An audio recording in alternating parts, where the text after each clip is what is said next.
Bonjour à tous et bienvenue sur ma chaîne YouTube pour une nouvelle note de lecture. Cette fois-ci, le livre de Didier Bille, DRH, la machine à broyer, sous-titré Recruter, casser, jeter, aux éditions du Cherche Midi. Alors pour info, le Cherche Midi, en fait, c'est une maison d'édition parisienne qui a été rachetée successivement. Et là, finalement, elle appartient à un gros groupe espagnol, une holding espagnole. Donc j'ai vu pas mal de vidéos de l'auteur Didier Bille sur justement son travail de DRH et il dit qu'il a, dans le cadre de son travail, il a licencié 1000 personnes pendant qu'il était DRH d'un groupe. Et on va voir ce qu'il raconte dans son livre. En introduction, il nous met en garde directement contre les dirigeants d'entreprise qui se servent des RH et il commence le livre en citant des phrases de 1984 de George Orwell. Le parti de l'amour, c'est le parti de la répression, donc vous avez compris. Il dit que les ressources humaines, en fait, c'est qu'un adjectif, le humain.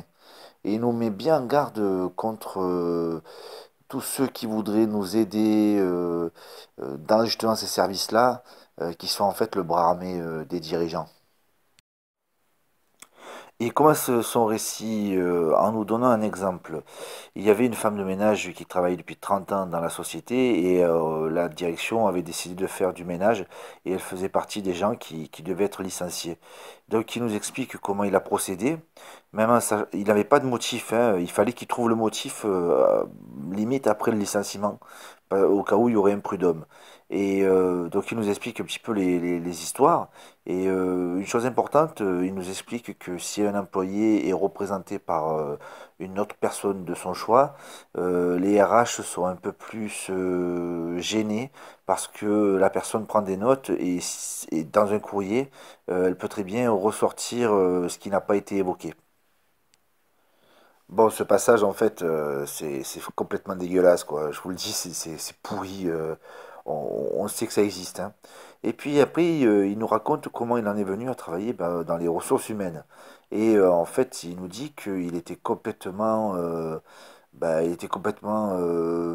bête, quoi. Il pensait que ce qu'on lui avait appris, vous êtes là pour aider les salariés entre l'entreprise et les dirigeants, vous êtes là pour aider les dirigeants vers l'entreprise, neuneu, quoi. Bon, en fait, comme la plupart de tous les salariés, surtout quand on est jeune, hein, quand on est jeune et qu'on commence à travailler, on pense qu'il y a des gens pour nous aider, même dans l'entreprise. Il nous parle des cabinets de recrutement qui en fait sont là juste pour en fait trouver une excuse quand il y a un problème de recrutement, pour dire c'est la faute du cabinet. Donc il y a des CV qui partent à la poubelle constamment et ils sont hyper discriminants. Alors on dit discriminant, c'est pour pas dire raciste, sexiste et tout ce que vous voulez. Donc en fait ils donnent les critères il faut pas attirer l'œil, hein, pas d'accent prononcé même quand on est un blanc.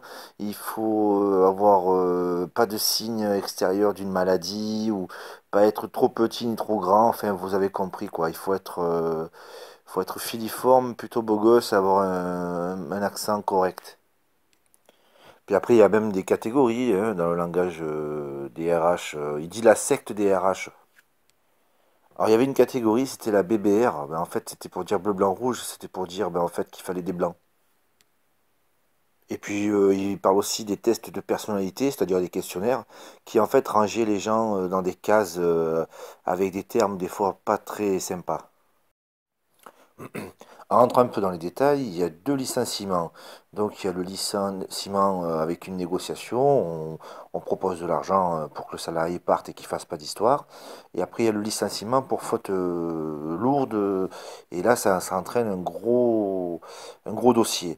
Et bien souvent, ils disent qu'en fait, il y a pas de faute lourde et qu'en fait, ils se servent simplement de cet épouvantail parce que ça supprime pas mal de droits aux salariés pour en fait lui faire peur. Et il dit dans le bouquin que si on leur dit qu'ils n'auront pas d'indemnité parce que la faute lourde, patati patata, et bien en fait, le mec, il est prêt à signer n'importe quoi pour pas être accusé de faute lourde et pour pouvoir aller au chômage tranquille.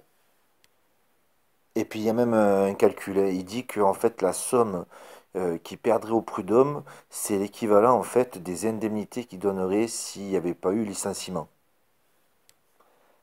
Donc vous voyez qu'ils aillent au prud'homme ou qu'ils arrivent à faire signer un chèque, quelque part ils sont gagnants, hein.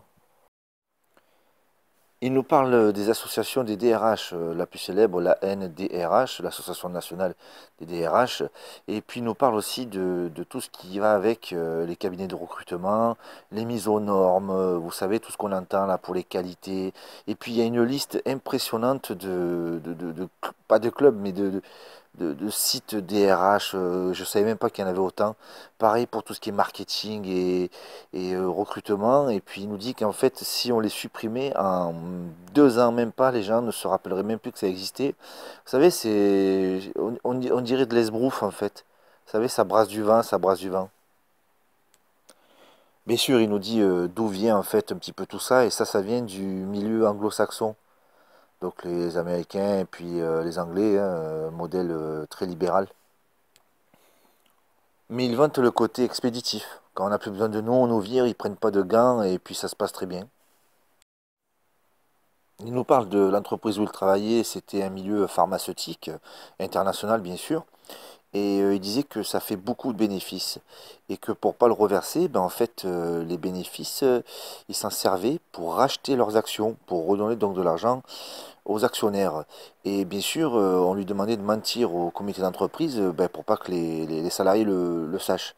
Et dans le passage, il dit que ça lui a valu de passer au tribunal correctionnel.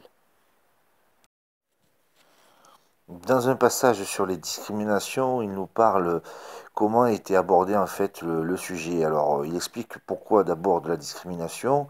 Qu'est-ce que c'est? Ben, en fait, c'est mélanger des gens qui sont autres que blancs, hommes de plus de 50 ans. Et donc, il nous explique que c'était fait dans un but de stimuler le groupe. Et il disait que un blanc restait entre blancs, un noir entre noirs, etc. Et là, en mettant un noir dans un groupe de blancs ou un gay dans un groupe déjà constitué, ça augmentait les performances des personnes. Bon, ça c'est à voir, hein. Et puis il nous explique que les personnes les plus protégées en entreprise, bon, ce sont les LGBT. Il nous dit, et les juifs, c'est un truc à part. Ils se protègent, et puis j'ai tellement peur de paraître antisémite que c'est vraiment à part, il y a avocat et tout ça. Bon, il parle des femmes aussi, et puis en fait, vous avez compris, les minorités sont plus protégées. Mais elles sont moins payées, les femmes. Ça, on le sait tous. Bon, en conclusion, j'ai bien aimé ce petit livre qui fait 250 pages. Didier B, le DRH, nous explique par rapport à des anecdotes comment en fait il a procédé pour limoger, pour dégraisser dans des grands groupes. Je crois que c'était le pharmaceutique, hein. En plus c'était américain, des fois c'est fait international. Bon, il y a deux sociétés, hein. Il y a les grandes et les petites. Les petites, ça se passe pas aussi mal, hein. C'est plus en direct. Les gros groupes, ouais, je veux bien comprendre qu'il y a du vice. Il nous apprend surtout qu'en fait, il faut se méfier de nos sociétés et des gens qui sont là pour nous aider. Tout ce qui est humain, en fait, c'est que le nom, hein. Et puis, euh, essayez de ne pas rester isolé face aux problèmes de votre hiérarchie.